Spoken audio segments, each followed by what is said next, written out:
All right, I think we should start. Sounds great. So hello everyone. For those of you who don't know me, I'm Liana Hefner. I'm the Science Communications Coordinator for the Western Alaska LCC. This Northern Latitudes webinar series represents a conglomerate or coalition of all of the landscape conservation cooperatives.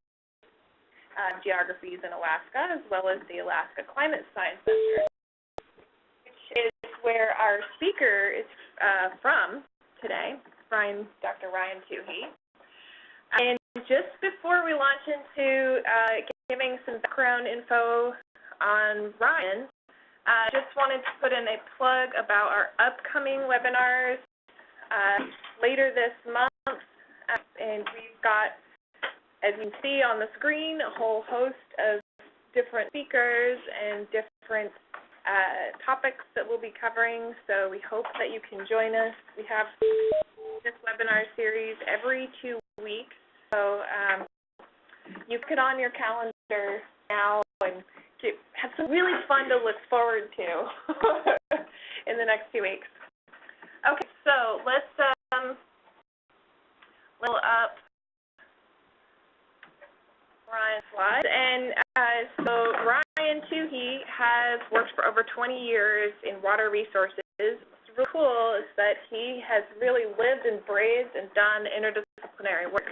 He's worked in hydrology, water quality, ecosystem services, and governance in the world, from the tropics to Alaska. And so, as mentioned previously, he works with the Alaska Climate Science Center, the USGS program. And his work there includes looking at environmental change, hydrological modeling, and community-based research that integrates indigenous knowledge, social science, and water science. And Ryan received his PhD in environmental science from the University of Idaho and his Bachelor's of Science in Water Quality from Western Washington University. And the LCCs have had a great working relationship with Ryan for the duration of our existence. And as LCCs and the Climate Science Center are very closely aligned, so Ryan has sat in on our steering committees, and he's also worked on some of our projects, including the Northwest Boreal geobibliography. Did I say that? Yep. But today he's going to be talking about his work in the Yukon River Basin and the Indigenous Observation Network. So thank you, Ryan, and I will turn it over to you. All right. Thanks. Well, thanks for having me. Hopefully everybody can hear me okay. Go through we're going to take a long trip today, journey, and talk about two different ways that we specifically engage with tribes and First Nations, kind of Alaska and Canada, or Yukon, and then we'll work kind of specifically through one of those projects with a little bit more deeper depth that talks about permafrost degradation in the Yukon River Basin. Just a note here that I never do anything by myself, so here's a lot of the collaborators that we work with. A lot of them are from USGS. We've had some great collaborations with the Alaska Native Tribal Health Consortium with Michael Brubaker and his team, and then also Mutter at the Yukon River InterTribal Watershed Council and her team. And so I moved up to Alaska about 8 years ago and almost immediately started working on the Yukon River. And the Yukon River is pretty unique. It's the fourth largest basin in North America. It's one of the only major river systems left that is mainly free flow. There is a dam up by Whitehorse. That's much it. Relatively pristine when we talk about other major, drains like in the sense of the Missouri, the Mississippi, those things. It's also one of the major contributors of fresh water to the Arctic Ocean. We'll do this a little bit more towards the end of the presentation, but that has some nice buffering capacities to some of the changes in sea ice that we've seen in the Arctic Ocean. Reproductive salmon runs, and it covers roughly 1/3 of Alaska, so it's about twice the size of Alaska, or California. It's a huge area, and we've been really lucky to kind of develop relationships with other tribes and the First Nations throughout that basin, and has given us a lot of success for that. And finally, it's mainly just continuous permafrost. So in terms of climate change and global warming, it is sometimes people refer to it as the kind of front lines of climate change in Alaska, where a lot of the big time change is occurring. And a nice depiction that Carl made for us from the Washington Post that just gives you kind of a perspective of that size and goes over some of those statistics that I haven't talked about there is that a lot of the folks in the basin really rely on subsistence resources connected to some of the research that we do. These slides, I'm just going to give you another reason why citizen science or community-based research is beneficial to a place like Alaska. So this is the USGS National Water Information System for the lower 48. You can see they have a really nice network down there with some real density over around Philadelphia and DC, and this is it in Alaska. You'll see there's a lot of difference there, a lot of uncovered area. And people kind of complain sometimes about USGS and it's expensive to do that, but with that you get a data management system and you get really high quality data that's really important and can be used to leverage and build other systems. A little bit later we're going to be specifically talking about these two sites that are on the Yukon River, store research that we did. And this is the National Atmospheric Deposition Program, and again you can just see the difference in coverage between the lower 48 and Alaska. But we do have some long-term data from all these, so we can use those to start building some research programs. So I actually started my career working with the Yukon River InterTribal Water Council here in Alaska, and they were kind of the beginning steps of developing the Indigenous Observation Network with communities all throughout the Yukon Basin.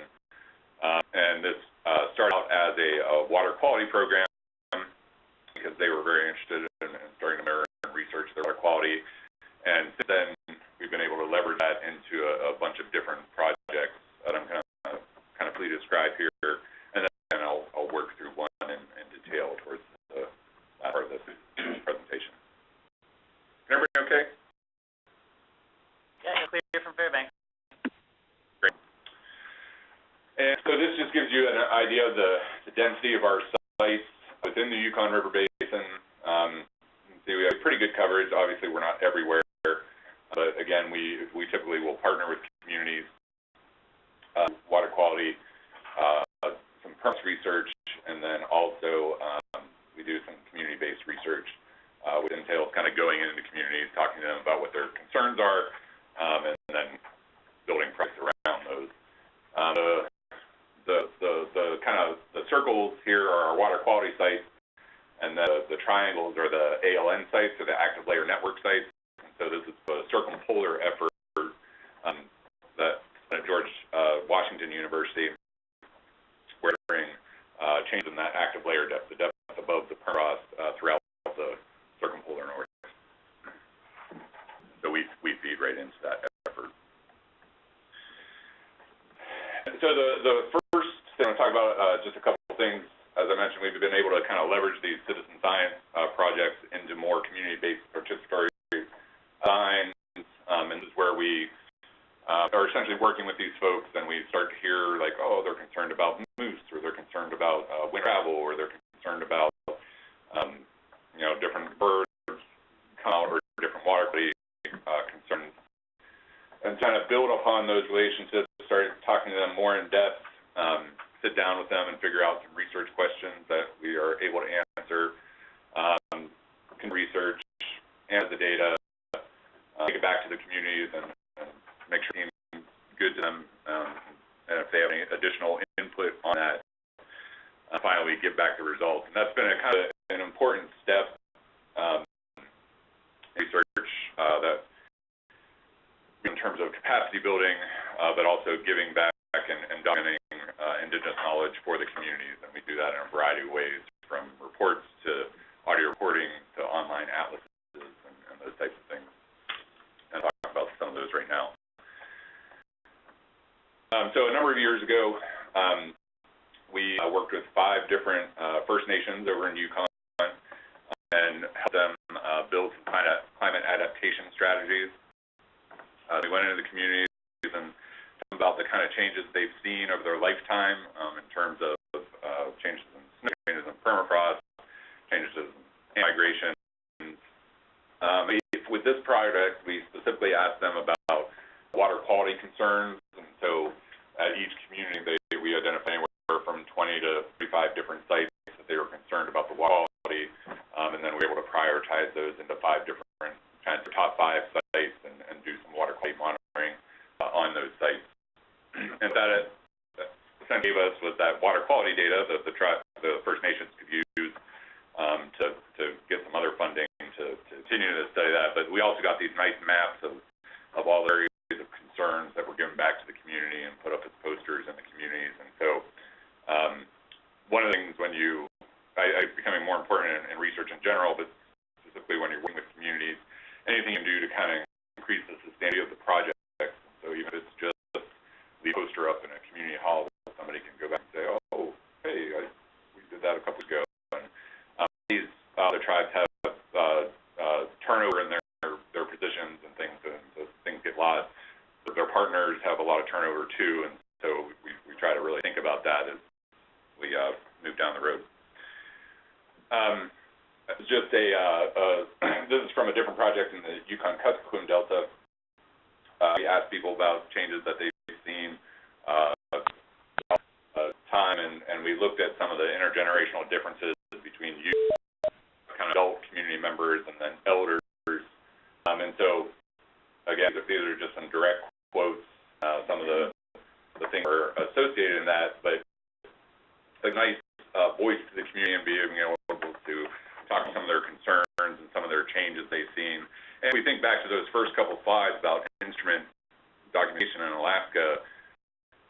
There's a lot, and so sometimes these can be the only records in certain places. And so thinking about how to use this information and combine it with existing instrumentation or remote sensing technologies and that type of thing.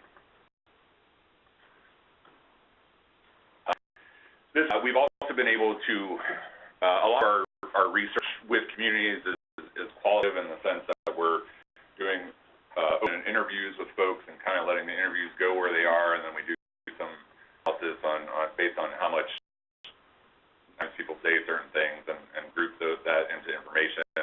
We also do some qualitative information. We do some neat participatory mapping exercises, and so this is an example of comparing, sorry, this is not here, but looking at subsistence resource distances. So this is the distance from the top and side of the school to the central point in the community. And so we sat down with people on maps and say, where do you go in wintertime? Where do you go in springtime? Where do you go in summertime? What are you doing when you're there? And so you get an idea. You can see from these maps that they're often staying fairly close to the community, within 10 kilometers or so. Sometimes they'll go fairly far too. But one of the interesting things of these communities is that in wintertime, specifically in the Kotlik, kind of the second half of that, winter is one of the seasons where they go the furthest, right? And so if we're seeing changes in rain or snow events that change the ice thickness and make it more difficult to travel, that's something that's going to be impacting them. And so kind of the issues that we're trying to get at with those. We also have worked with the Alaska Native Tribal Health Consortium and put out this document that's available online, Communications on Climate Change from Arctic Village, Fort Yukon, and Toohey, Alaska. And again, a very similar thing where we go and we'll spend a week in the communities and talk to folks and what changes there. One of the interesting, one of the neatest things that happened out of this project is that ANTHC then kind of did this adaptation case study where they found that this was done in 2 years ago. And so at the time, it was a big fire year. It was one of the hottest years on record in Alaska. And so one of the things that we found was that the public health clinics and folks were really having a lot of trouble with smoke inhalation and overheating. And from that, AMTHC then has gone and put some air conditioning in these clinics and made some cool rooms that essentially refugia, right, for folks in the area. Their houses are pretty airtight and, that's a problem. So that's a kind of a adaptation strategy, again, to deal with warming and increased fires. One of the kind of social science projects that I'm just going to briefly talk about here is a project that's funded by Western Alaska Landscape Conservation Cooperative, and is looking to provide a berry forecast for the Yukon Delta communities. So we worked with 4 different communities to 10 people in each of those communities about their harvesting. Berries are a big part of their subsistence resources out there. And so again, we got information on importance of berries to their households, how far they traveled, where they went to do that, and if that's changed over the years, because one thing to know is if we're having to go to different areas to get berries. And we do is, and it's kind of neat to see, but the data is definitely being used more and more by communities, it seems, and a little bit of evidence. But so we can combine and integrate data with some of the SNAP projections of these areas and say, well, fall months are getting warmer, then that may mean snow and sea ice and frozen ground in the winter, more rain. That's one of the big shifts they're talking about. So the amount of precipitation might not change, but if it has rained in the middle of the winter, that's going to influence travel and caribou and all that kind of other stuff, and impact berries. And so we're right now we're kind of building this with Rainfall at USGS cast model to look at that. And this is just an example. So these are all different berries. You can see on the right-hand side, the red berries, cranberries, blueberry berries, and berries, and you get an idea of some of the areas that are a little bit from these maps. Again, these are great resources for tribes that want to do adaptation planning, because then they can have these areas. These are areas that are important to us, and these are areas that we want to try to maintain and build some services in. And the rest of the talk here, I'm going to focus specifically on historical data analysis on the Yukon River and the Tannic River. And so this gives us kind of a nice way how we can combine citizen science efforts with existing monitoring and research efforts. And these are kind of nice because typically you have the people that you're working with. It could be communities, it could just be interested volunteers. That you give them a certain set of protocols and you train them and go out and take the samples. And so here on the Yukon River during the summer months, people are kind of marching down to the river every 2 weeks and grab a sample and then sending that back to USGS, where we do all the data analysis. It's built on top of the existing USGS efforts at places like Pilot Station and Nana and Tannic that have been collecting data for over 30 years, if not longer. This has been a great success for our research in the communities. We've collected data at over 50 sites, all the way from the headwaters in Atlan to Kotlik, down by the mouth, down at the mouth, one of the mouths. Combined Geological Survey, we have data for over 30 years at certain sites. We have a lot of data over the last 10 years at the 50 sites. We've collected over 1,500 samples over the past 10 years, and we are monitoring over 30 different parameters. So it's a fairly complete water quality. We don't do a whole lot of contaminant monitoring, but this is kind of basic biochemical thing. There's been different contaminant monitoring efforts. We've been able to train over 300 community members to develop that capacity within the communities to get some results and get water quality and permafrost research data. And we actually are going to have a publication hopefully coming out here pretty soon that looks at the comparison of this data to USGS data, and then also there's a bigger effort that monitors 6 of the major Arctic river Council data or the ION data here is in orange. The GS data is in blue, and then that grow is in black. And we've done pretty good analyses on all the parameters that we get, and they line up really well with these other two programs. So that's exciting from a citizen science aspect, is that we're protocols and people are following it, and we're getting neat data. Where this becomes really neat is that you see on the left-hand side of there, just Washington Council data or this ION data. That was when there was a gap in funding from USGS from 2006 to 2008, and so in that terms, of that sense, that again, it's a continuous record from 1977 up until now with that Watershed Council data. Without it, there's a two gap there, which maybe in the grand scheme of things isn't a big deal. It sure is nice to have continuous data through that whole time.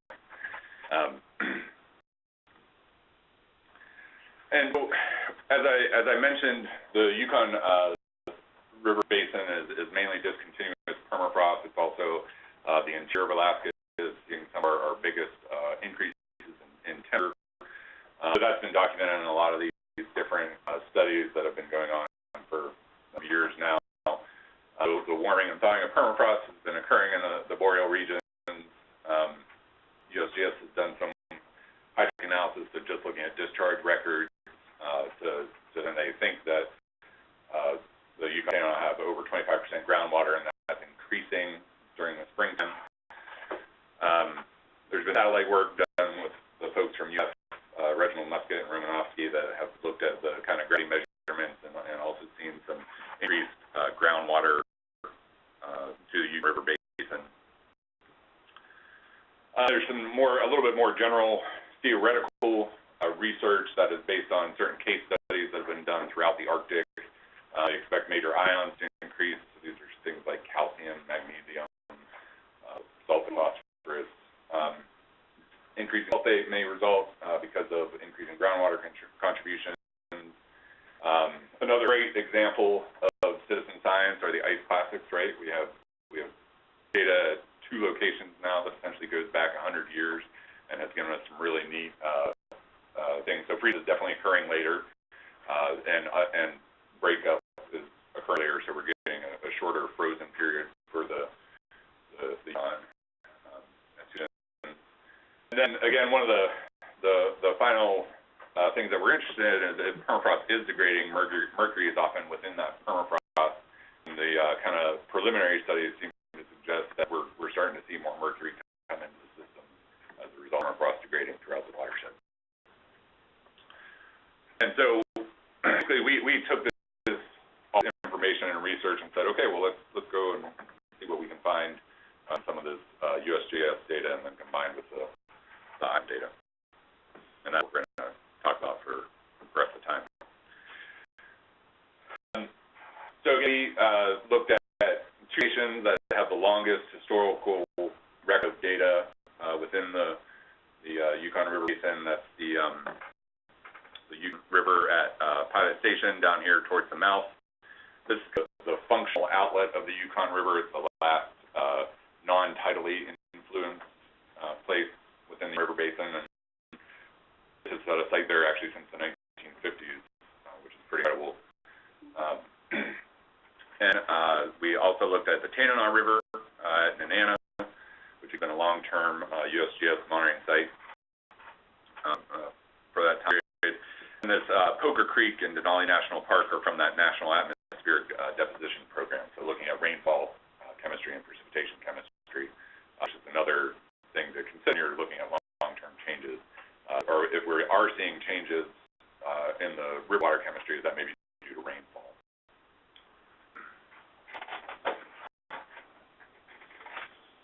And this first picture here, these first, in this actual third panel here. So in terms of, this is the actual precipitation, those two National Atmospheric Deposition sites, the Poker Creek and there doesn't appear to be any real trend. Precipitation doesn't seem to be increasing or decreasing increasing. For the time period, we have a little bit shorter record here from 1990 to current. In discharge, this is the Yukon discharge down here in the panel, then the discharge. And again, you can see there's quite a bit of variability there over time, but there's no real trend in discharge for this time period. Some folks have gone further back into the discharge records and seen some changes from 1955 up until the permit date, but for this record, it doesn't seem to be either way. If I go to the top four panels now, we get some of the precipitation chemistry. So we have calcium here, magnesium is the dark blue, sodium is the light blue, and then sulfate the orange. And one of the reasons it's monitored because it's a big part of acid rain, so it's been there for a long time. And you know, we've had a lot of success with acid rain too, which has been neat to see. And we're interested in looking at it. I mean, the National Atmospheric Deposition Program has a lot of great publications that have come out about acid rain and kind of the reversal that's been made possible through that. Our purpose here, and this is only 2 sites and 2 kind of distant points in the watershed. We don't see any real trends here. None were detected by analysis.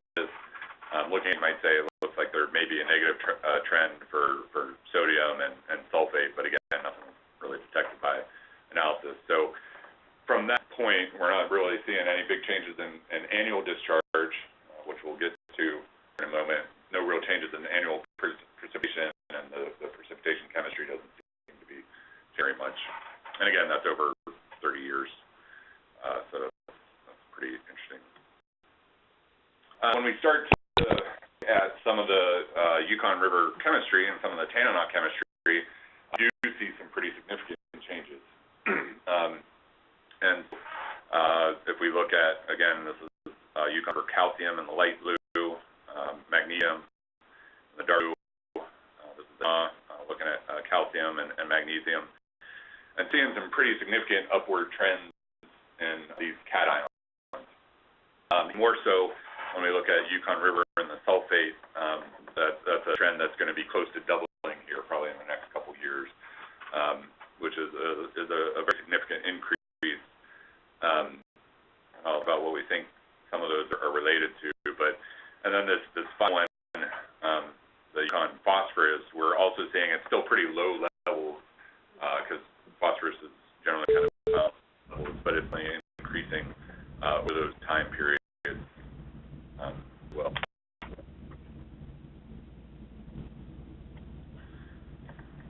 So this is a map of the Yukon River. Again, it's challenging as the Northwest Boreal Nose, finding kind of complete syntheses of information across the border. We have been making a lot of press, especially with the LCCs.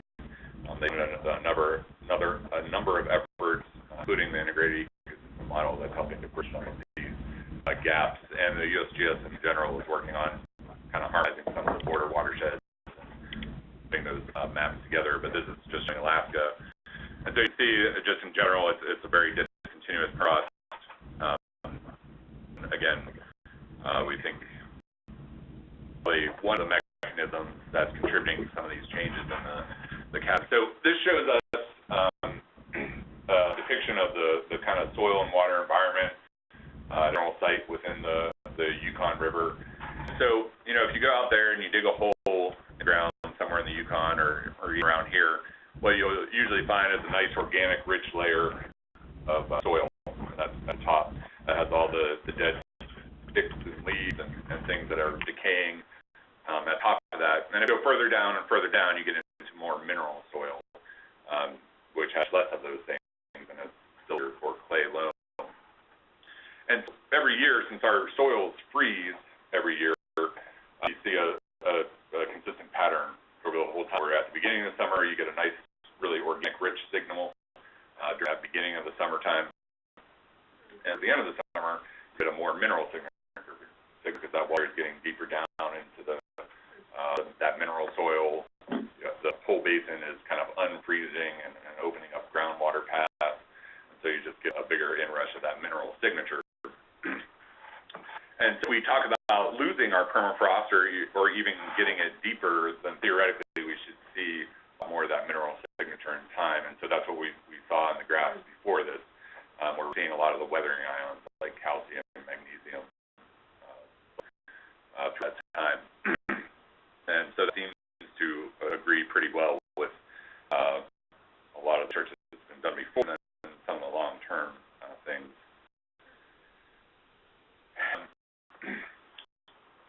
Good, and so I mentioned earlier the running on snow events, and so that may not change our total amount of precipitation, but it may change what falls in precipitation. So if we're having rainfall occur in the winter, that's a big deal for the most part. It can impact airline travel, definitely snowmobile travel, and all that stuff. So what we've been looking at are kind of the annual increases that we're seeing, and that's really interesting to look at. But if you break that up into seasons, then it's even more interesting to see kind of what's happening. And so this is kind of looking at the seasonal by month. That's January, February, March, April, through December. Up there, we're seeing again some dramatic increases, and so this gives you kind of nice for the actual percentage change. So in Yukon, for the majority of the open water season, we're seeing about a 20%, 15% increase in magnesium. For sulfate, we're seeing this kind of general increase throughout the year, and getting to a 40 to 50% increase. See similar things in the tannic for magnesium and sodium.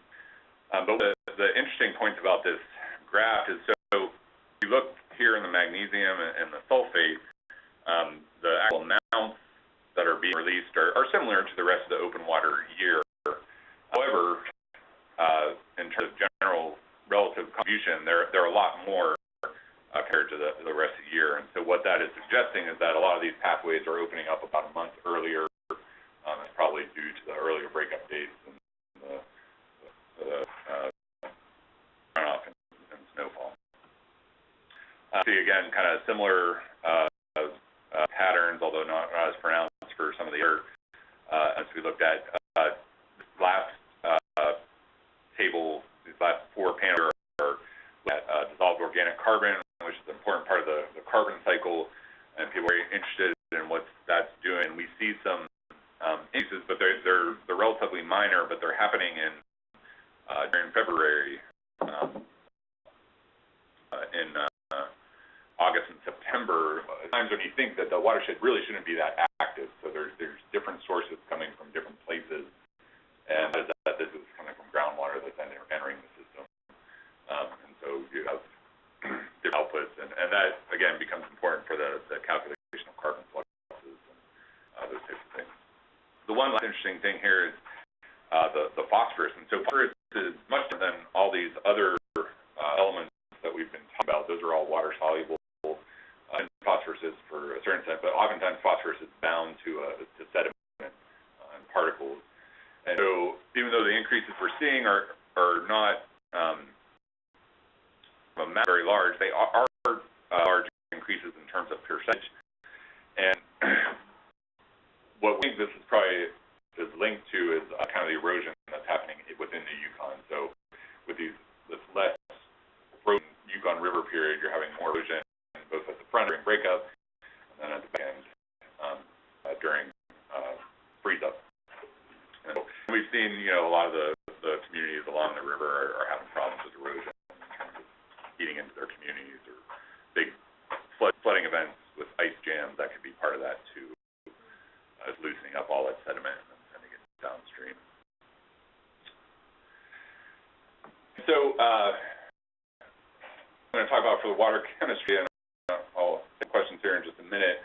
But we mentioned we do have this active layer network, and so this is just a simple plot of some of the data that we're seeing from there from 2009 to 2006, where we're definitely seeing some increasing active layer depth.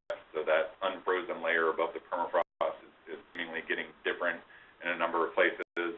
Also staying the same or getting a little shallower in some of the places. So those are some of the questions that we're looking at, why that may be happening. At these sites, we also have moisture and soil temperature data, and so this is a chart of soil moisture, and this is from our village, which is our most kind of southern point, which is our most southern point, and then Nana, which is our nice mid-latitude point. And we can obviously see changes in degree days and frozen water and non-frozen water during this time period too. So lots of data we're kind of working on and publishing pretty soon to talk about the changes and differences we're seeing. And these last couple slides just hit again what an active area the Yukon River is. So it's the fire history from 1940 to present. I don't have the outline, but the majority of those fires are within the basin. And so that definitely be the change in permafrost that we're seeing. Maybe to the fire history that's in the basin. The great Stormhurst mapping effort, effort that came out last year from Donald Oldfeld, and the Yukon again is one of the high areas for thermokarst. And so thermokarst is when you kind of lose your permafrost and then the land slumps, and oftentimes those are big loading areas for different ions and contaminants and other types of things. So that would be another reason why we're seeing some of these increases. It's most likely a driver of permafrost degradation, besides the general warming. And wrapping up here, so this is just the really big picture. So we have the Yukon River up here at kind of the top of the slide, which is a big contributor of that DC, the dissolved organic carbon. The GROW project is monitoring all these rivers and looking at changes in them. And we're definitely seeing some similarities in some of the rivers, but there's also some differences. The Yukon is kind of nice in that it is one of the only ones that runs east to west through discontinuous permafrost, where you look at places like the McKenzie, they start off, their headwaters are actually in non-permafrost areas and then go through permafrost areas. So the Yukon's another just theoretical picture of things, kind of a neat. And as I mentioned earlier, sea ice is the main constraint on Arctic Ocean circulation. The amount of sea ice really regulates the chemistry of the Arctic Ocean, and then some of the temperature decline, the temperature gradients within the Arctic Ocean. And so all these rivers also provide kind of a buffer to those changes. So the fresh water that they can in there, the more it'll kind of buffer the changes in sea ice things, because theoretically, if things really change, then you might just see changes in the thermo-saline circulation, and that might change weather patterns and all that kind of stuff. So definitely a little bit abstract, but something to keep in mind. And just to conclude, though, we definitely saw huge increases of major islands, which suggests permafrostation is happening throughout the watershed. With that phosphorus, also maybe an indicator of pretty prevalent bank erosion and those types of things. We have really interesting fall and winter monthly increases of major islands, which again suggests that groundwater is playing a big role in this, and maybe it's not as much surface water.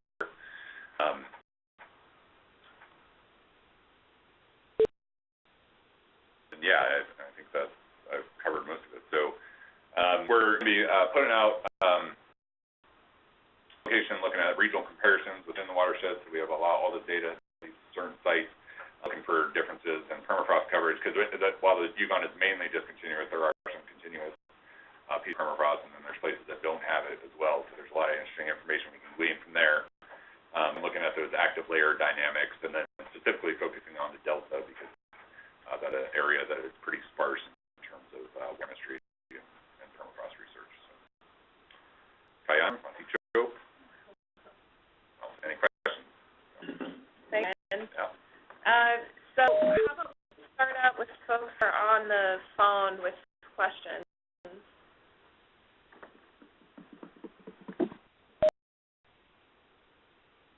Take yourself off mute if you have a question.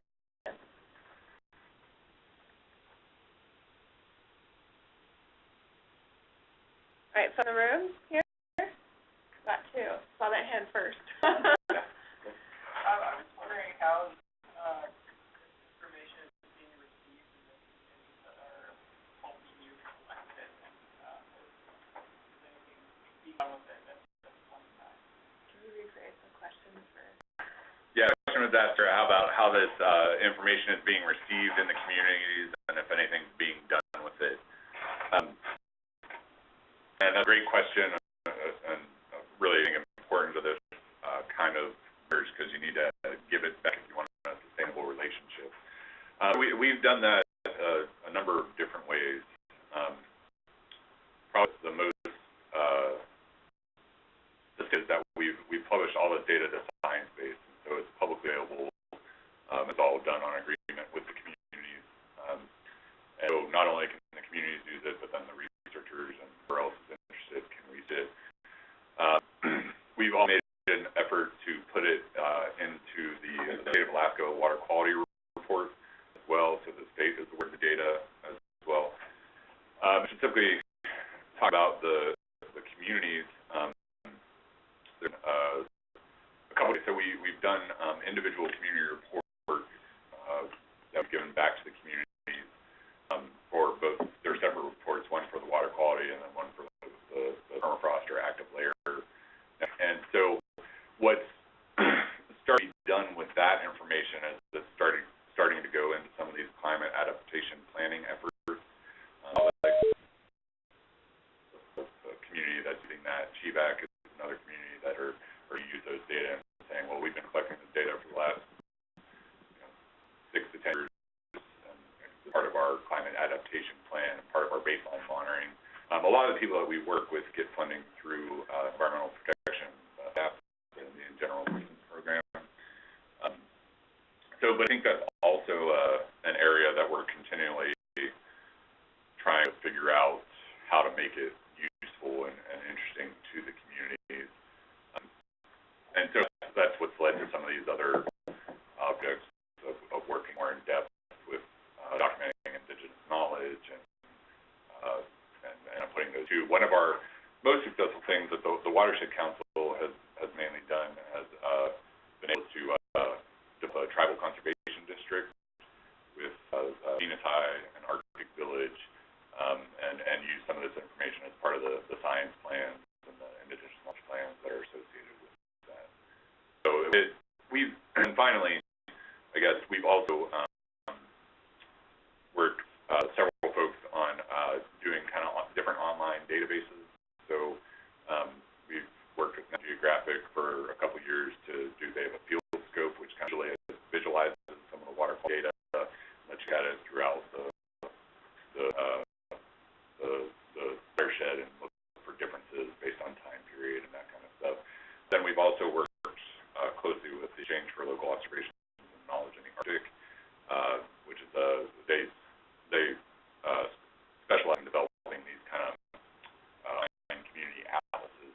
So with this, you can put in data, you can put in interviews, either audio, video, or report, all that kind of stuff. So we've tackled it from a number of different ways, although I still would say that definitely a lot of room to improve there too. Yeah. Earlier you mentioned the changes in the precipitation and stuff, and one of the consequences you said potentially were berries. I was wondering, with a longer growing season, what's thinking that there might be fewer berries? Well, it depends on berries, and I am not our berry expert, but some of the berries don't do as well if there's more rainfall, and so there's a longer growing system. If like I want to say, I can't remember the exact number. I remember that definitely we had some that kind of some berries were kind of growing up really fast and then blowing over because there had been such good rainfall and time. But yeah, in general, it's if it gets wetter, that negatively affects some of the berries. Another had was, you mentioned about mercury in the permafrost. Is that occur naturally, or is it naturally high in permafrost? I'm just curious. Both. Yeah, there's definitely a big natural source of mercury that comes from volcanoes and all that stuff, and it's been frozen in the permafrost for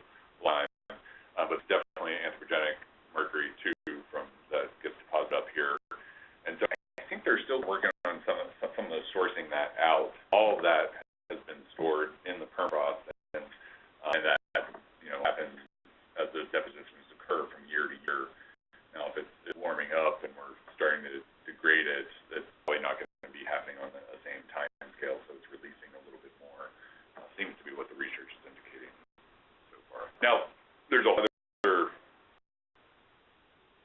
part of that, which mercury itself isn't necessarily harmful, but mercury can be in the most toxic form. And so the bacteria to convert that mercury to methylbacteria, methylmercury.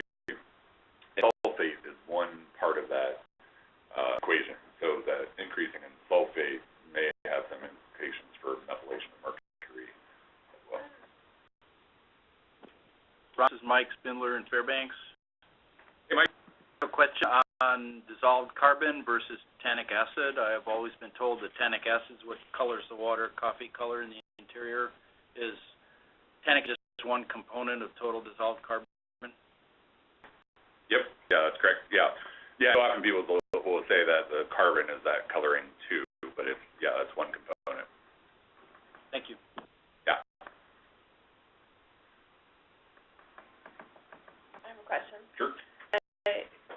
Have you spoken with ecologists that have looked at the changes in ions and the chemistry of water and what they think might be ecological impacts of those changes? Done as much of that. That's something that I would like to work more with fish and aquatic ecologists to think, because carbon is one thing that obviously is a building block of those aquatic ecosystems, as well as some of the nutrients too, nitrogen, and phosphorus. And so, yeah, my gut instinct is that changes in those will affect the ecosystems. But we need to do more research on that for sure. And great question. pH, have you guys been looking at pH? We do, yeah, and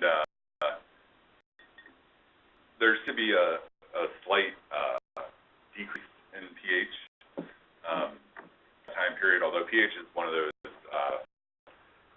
kind of finicky measurements too, and so even though we have information we're still kind of working through the analysis on it, but there could be a slight decrease. It also has interesting implications for metals transport, because the more acidic you go, theoretically the easier it is to transport metals. We talked a bit about, I think it said maybe 25% of water in the watershed is from groundwater sources. Is there an integrated surface or hydrologic model for the entire watershed, or at some scale, or? No. Okay. Although the Climate Science Center is funding Lauren Hayes and Roland on different efforts to try to get at that, both for different watersheds around the state and then also a statewide model. They have a postdoc working on it right now, Jessica Driscoll, I believe. But it's in the work. Tomorrow.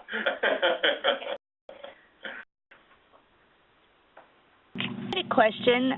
This is Tara in Fairbanks as well. I was just wondering if you had some advice on how to get started implementing citizen science within our own research projects. I'm familiar with it with the Lower 48, but I figure it's a little different up here in Alaska since there's more widespread between communities. Yeah, I'm sorry. Who are you with? I'm sorry, I'm with BLM, Bureau of Management, Arctic Office. Just a little perspective. So I think there's a lot of opportunity for citizens. We've had a lot of positive engagements with and other. The one thing I didn't talk about today, although it's something I've been involved with the Western Alaska Land Conservation Cooperative, is a stream temperature network that has been formed over the last couple of years. We've had a couple workshops, and we're trying to figure out what to do kind of with all that data and kind of the best sites to use for that. I'd say, it kind of depends on the amount of interest in the problem that you're facing. An easy thing to do, or in theory doesn't cost a lot, is to sit down and do some of those participatory research designs. So your stakeholders in a room, ask them what their concerns are, and then I think you might have a better chance of using a citizen science project as a leverage. We do have the stream temperature network that you can contact me or Karen Murphy or some of the folks from Western Alaska. Sue Mager is involved in that down with Cook Inlet Keeper. I think we can get temperature loggers to you and put those out there. So I think it's really a matter of how you can get the most people involved that you want. So probably some kind of prioritization of concerns and research questions, and then from there, what you want to do in terms of what measure and how to work that. Does that make sense? Oh, that's great. We do a lot with, I was just thinking because monitoring caribou herding and, raptors and nesting and migrations, and I just figured that was an excellent way to possibly, get more information than what we can really gather while, out in the field. Yeah, sure. And there's, like you said, familiar with the lower 48, there's all kind of neat nice apps out there now that you can work with people, and Leo has their app, which could be used for that. It's an exciting place to be. Can I add that? Sure. Yeah. Also, from this perspective of tribes, this is Leona Hefner at the Western Alaska LCC. One thing is that if you're thinking about trying to expand your research and monitoring to work with tribes and set up observation networks, funding is really key, and funding those people to do the work is key. There's a bit of fatigue of feeling like we want to get information from folks for free. So a bit of a delicate subject and something to really put some thought into before reaching out. No, one thing that I'll say there too is that being DI, science-based is a tremendous resource that helps organize data, and it's free and fairly sustainable, and you can grant it to people from her, and it's searchable, and but there are a lot of other sites out there to do that as well. There's a question in here. I know it's long term, but if you notice any vegetation changes with the changes in the water chemistry and the decline of the permafrost along the kind of drainage? I think I'm not a vegetation person, but the folks that I've talked to in the studies that I've seen, I mean, in general, there seems to be a conversion happening from coniferous to deciduous throughout watershed, and then some shrubbification kind of on the northern edges of that. And then, again, that integrated ecosystem model is doing, showing some of the best things of that, some of the projected changes as well, and that's out of University of Alaska Fairbanks with Scott and the Climate Science Center funds that a lot. So they have a lot of products now out there that you can download and look at and play with. We have one more question.